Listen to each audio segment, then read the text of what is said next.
So welcome everyone. Thanks for joining us again. Hi, Stacey. Nice to have you Hi, here. Lauren. Thanks for having me. Great. So what we're going to talk about today is just all things artisan marketing. So let me just introduce Stacey, who's our guest today. And then we'll sort of dive into some questions and answers. And then I also welcome anyone who's watching us live to just type in the chat so you can add a comment to this video and ask Stacey a question, and we will answer your questions. So if you are watching live, just hit a like so that we can see if we are live. Okay, we got someone. Great. So just introducing Stacey to start with. Stacey is a wonderful friend of Aid to Artisans for a long time. She's been involved in the artisan sector for very long time, over 17 years. She's run a business called Global Girlfriends that worked with fair trade and artisans, really building that to a wonderfully successful business. So she has some incredible experience on the business side, working with artisans. She's also a consultant serving the sector, and she's an instructor at the University of Colorado, Boulder, Leeds School of Business in Social Responsibility and Sustainability. So she's a very busy woman, and we're really glad to have you here, Stacey. Welcome. Thanks, Lauren. So what I wanted to start with is just to sort of find out what are you working on these days? You've got so many things going on. What are you working on? Yeah, so we actually just finished with another organization that I helped found and help run, Trade Plus Impact. We had our Handmade Future Summit this past week, which Lauren was also a part of. So we're working on kind of recapping the summit. And my other big project at the moment, I'm pursuing my PhD. So I'm working on my dissertation proposal, as well as teaching classes and looking forward to the e-market readiness program. Yeah, so yeah, that's exciting. There's lots of things going on there. I know you have a full schedule of classes as well that you're teaching students. I have 250 students this semester, so. Wow, amazing. Well, we're glad that we have you here, and we're also glad that we have you as part of the e-market readiness program. So for those of you who don't know, our e-market readiness program is a four-day live training that is sort of our signature training that we used to do at trade shows at the New York Now show, and we moved it online last year with the pandemic. And so now it's really designed to give you sort of the key information that you need to grow a global business. We focus on sort of export market to the US and really diversifying sales channels. So Stacey is going to be teaching you all about marketing in the e-market readiness program. And she's also got an incredible course, which is a self-paced course on our new Artisan Business Lab platform. So that's also available, and it's something that we're going to be focusing on launching a new sort of cohort to go together after the e-market readiness program. So maybe start with just a little bit about the trends that you're seeing coming up in 2021, 2022. Yeah, I think as far as marketing, some of the biggest trends we have right now is the move of some of our marketing to social. And everybody's been using social for their marketing for a long time, right? You're posting posts and trying to engage new followers. But Shopify now has made it possible for people to check out not Shopify, excuse me. Yes, you have to have Shopify in order to do this, but Instagram and Shopify together have made it possible for you to check out right on Instagram. So that's a trend that I'm really seeing some businesses embrace. And I was just on with Ashley from Meridian in our summit last week, and she's having really great success with posting posts on Instagram that are also shoppable. So you're just getting that one less layer of clicking in order to get that conversion. So that's one. As you know, Lauren, I also love Pinterest, and Pinterest has also made it possible to shop directly on your pin through a cooperation with Shopify. So again, when it comes to your e-commerce site, I highly recommend Shopify. Now, not that there aren't other great platforms out there. And if you've already built your e-commerce site, that's there. The other thing is we're seeing consumers, because they're doing so much online shopping, right? And one thing that really was a trend in 2020 was the number of people shopping online. First, because we had to, and now because we've really fully adopted. Not that there hasn't been online shopping for a long time, but when that's the only shopping we could do, people really found it more convenient. So one thing that's super important that I emphasize in the course on Artisan Business Lab is having a really actionable homepage. And so I'm really challenging artisan businesses to take a look at their homepage and make sure it takes buyers on the journey you want them to take. Amazing. And I love that this is becoming just more accessible. So maybe, with shopping directly on Instagram and on Pinterest, is this something that you're seeing for only direct to consumer, or is that something you're seeing anyone use for wholesale buyers? I'm not really seeing people use the direct shopping for wholesale buyers, again, because that's kind of Instagram, is a great brand builder, and so is Pinterest, a great brand builder for your wholesale business, but it is more direct to consumer. And if you're an artisan business globally, some countries are more friendly to having that online shopping through Instagram and some are less. One of the most exciting wholesale opportunities that I'm seeing are all the evolution of all the online platforms to list your wholesale products. So whether that's Fair, which has been around for a while, or the new platform Powered by People, which is only artisan goods, we're seeing a really great collective space where by listing your products with other competitors, right? Because you are putting your stuff up against other competitors. First, you're spending more time accessing trends, right? You can kind of look at what other people are selling in the marketplace, but also you've got that customer sharing. So you're inviting your customers onto those platforms. And in turn, you're getting access to all these other customers. It's really incredible to me. I've been helping Powered by People, and to see the velocity of orders really accelerate quickly because everyone's bringing their buyers onto the platform. And so all artisan businesses are getting more eyeballs on their products and more exposure. And I'm really excited just about the global digital equity that some of these platforms are bringing, right? To be able to really lift up all talented businesses through this greater exposure is really exciting time. I love that. I love that term. Global, what is it? Global digital equity, right? We need a more equitable global economy, and the digital space, really bridging that digital divide for our artisan businesses is something I'm super passionate about, and something we're really seeing accelerated past the pandemic. Kind of amazing. So we have a few people live, so I just want to welcome everyone. So if you're watching us now, please say hi in the comments and say your name and like where you're coming in from. So I'd love to see if we have a globally diverse group of folks watching today. So let's add in the comments where you're calling in from. And then Stacey, I'd love to hear more about your opinion on, there's this huge rise of global digital shows, trade shows. What's the difference between the trade show space that's online, in person, and then also these platforms that you just mentioned? Yeah,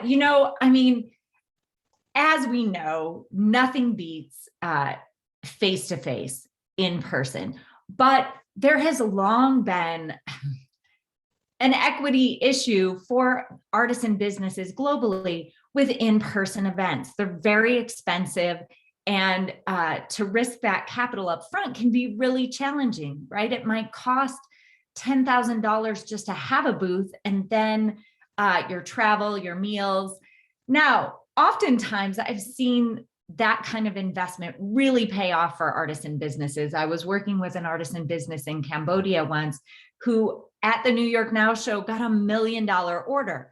That's an obvious payoff, but it's not always so.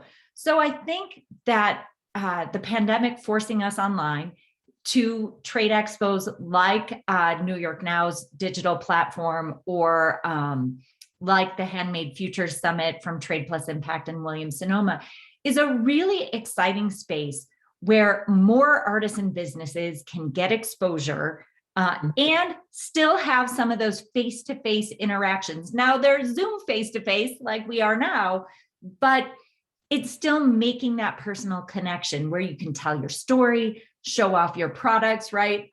We highly recommend in the Handmade Futures Summit to create a booth behind you that's full of your products and have piles next to so you can be showing things off.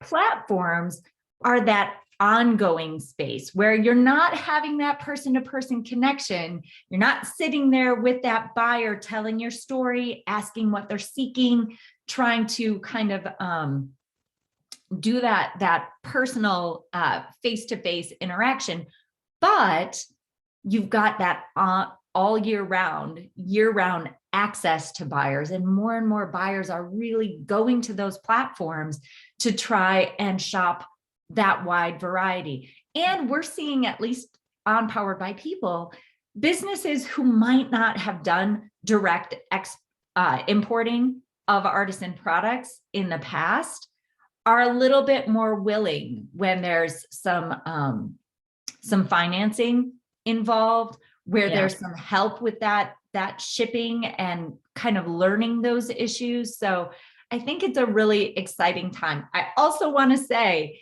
for artisans who have tried a digital exhibition, don't be afraid to hold your own, right? To basically start inviting your buyers onto Zoom.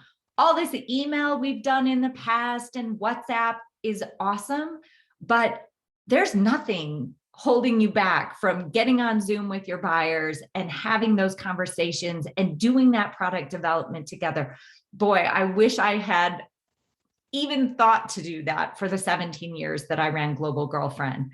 I mean, it really would have made a big difference and just strengthen those buyer-seller relationships as well. Yeah, I love that. It's so, that is the key to all of these relationships is just exactly that, building that relationship. And if it's digital or in person, you're still trying to achieve the same thing as that connection with another person. Yeah, and like I shared in the Artisan Business Lab marketing course, our sector is about relationship marketing. We spend too much time trying to do product marketing like we're an iPhone or a commodity. We're not. We really need to not just sell our beautiful goods, but sell that story and also create those relationships that keep buyers coming back time and time again, whether direct to consumer or wholesale. Great. So we've got so many comments. I'd love to say who is joining us. So we've got Marijo from the Philippines. Hope I'm pronouncing that rightly. And then we have Twinkle, also from the Philippines. Jenny from Madagascar, who's in Germany right now. We have Paige from Atlanta. And Jen. Okay, great. Well, welcome everyone. Thanks for joining us. Please feel free to ask a question in the comments, and we'll ask Stacey because we have her here, and she's got some great insights. And so before we get on, I'd love to ask you about sort of the best ways to engage with people. So if you're looking to sort of expand into a new market, buyers that you don't know yet, what's the best idea that you have for sort of investing? Where's the best place to invest in your marketing dollars? Yeah. So first of all, if you have a market that you want to reach and you've looked at some target customers, it never hurts to try and reach out to them directly, whether that is through a personal email, never adding them to your email marketing list without permission, but a personal email introducing your company, a direct message what if you are following them on Instagram or Facebook, some sort of personal outreach to those brands that you think are a really good fit for your product or customers. Second, though, is just building that email list. I know that so many people think, well, email is dead, social is where it's at, but you don't own your social following. So Instagram and Facebook get to decide what your followers see that you post and what they don't. They change their algorithms all the time. And so you can build this great following, but if you're not paying for ads, you're not always sure what's going to be seen or not seen. With email, this is a relationship-based transaction where someone has given you their email address, whether that is because you've got a pop-up on your website or you met them at a trade show, or you have some link on one of your social profiles to add their email. I highly recommend building that email list and sending an email to the group, right? Through a email program like HubSpot, like Shopify's email, like MailChimp or Klaviyo, once a week. Some people are like, wait a minute, once a week, at a minimum, once a month. Connect with those customers because they've signed up to know you, to be in relationship with you. So communicate with them. Yeah, so I mean, you mentioned earlier about how this is building relationships with customers, and I think a lot of artisans businesses I've spoken to really struggle with, like, what do I email people? If I'm going to be emailing people every week, like, there's a sort of, you get stuck in the same pattern or of just trying to sell products. So, like, what are some things that you can put into those newsletters? Yeah, I like to call it the 6 Ps, right? And you can make your content plan based on circling through some of these things. So there's always product, right? And one thing that's really important for businesses to remember, they feel like, oh, I posted this product or I emailed this product before, so I can never do it again. That's not true. People like rhyme, right? They like to be reminded of the things that you want them to know. And if you start really looking at ads, you'll see that the biggest companies send you the same thing over and over because they're trying to be remembered. So reshare or re-email your bestsellers. Then there's process. How do you make your product, right? Show us the behind the scenes. Of course, there's people. All of these goods are handmade. So tell us, who are the people, who are the designers, who are the producers, the artisans themselves, who are the business owners that are bringing this good to market. Then there's place. Where are you coming from, right? Where are your goods made? There is purpose. Why is your business in business to begin with? What's the purpose that you started with? Maybe it's an environmental purpose and you're using environmental. So tell stories outside your business about the environment and your drive to try and halt climate change or whatever your personal purpose is as a business. And finally, getting to that planet, like how's the whole global, how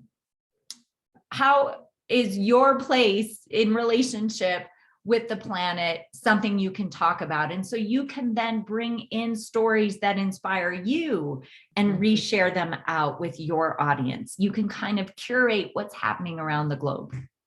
Love that. All great ideas. And there's just so much there. You can never run out. You could never run out. If you are really looking, you can never run out. That's great.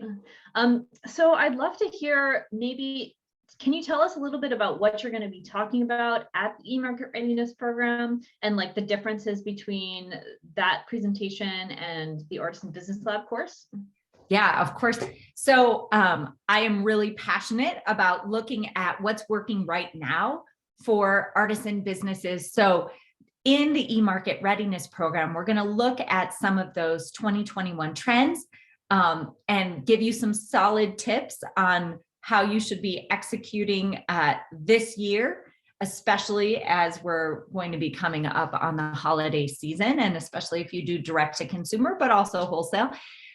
And just give you a broad overview of some of those marketing best practices. In order to really put together your marketing strategy in a step-by-step way, the Artisan Business Lab course, Artisan Business Marketing, will actually give you a workbook and take you through making a market strategy plan. So when you finish that course, you've got this executable market strategy that you and your team can then put into place. So the e-market readiness is going to give you some really solid tips and tools.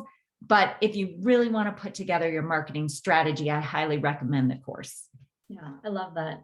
Yeah, and the course as well as sort of, you can take at your own time. It's not live, so you've got, you can sort of go back to it, and it's all built out into chapters so that it's really easy to just sort of pick and choose what you're working on, and to be able to go back to it and use it to really flesh out your whole strategy, and then keep relearning it and keep reusing it as you're developing your marketing. Yeah, and we're definitely seeing that. We see the lessons that people are going back to.